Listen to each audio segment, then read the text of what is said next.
Colours Marathi वाहिनीवरील काव्यांजली मालिकेच्या 14 मार्चच्या भागात गुप्तेंचं घर सोडल्यानंतर काव्या तिच्या सासूबाई आणि सासरेबुवांना घेऊन त्यांच्याच घराच्या अंगणात राहायला लागते।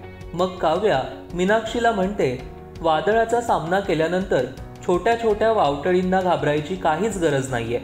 जो काही प्रसंग येईल तो आपण निभावून नेऊ। या नव्या संघर्षाची तयारी आपणच करू। पण ज्यांनी हे वादळ आपल्या आयुष्यात आणलंय त्यांच्यासाठी आज मला काहीतरी करायचं आहे।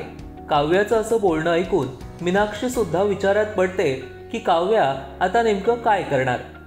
तिकडे विश्वजितच्या केबिनमध्ये श्रेष्ठा आलेली असते आणि ती त्याच्याबरोबर बोलण्याचा प्रयत्न करत असते। मात्र विश्वजित तिच्याबरोबर काहीही बोलण्याच्या मनस्थितीत नसतो। तो तिला म्हणतो, आता सध्या मला माझा थोडा वेळ हवा आहे। त्यावर श्रेष्ठा मनातल्या मनात बोलते, विशू, यापुढे तुझ्या प्रत्येक क्षणावर माझा हक्क आहे।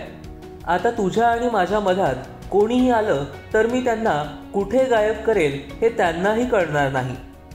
मग थोड्या वेळानंतर विश्वजित श्रेष्ठाच्या ऑफिसमध्ये काव्या पोहोचते आणि सगळ्या स्टाफ समोर बोलते, तुमच्या श्रेष्ठा मॅडम प्रेग्नंट आहेत।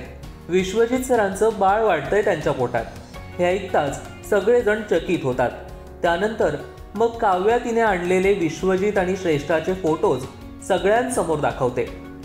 ते फोटोज सगळ्यांनी पाहिल्यामुळे विश्वजित श्रेष्ठा फारच लाजिरवाणे होतात।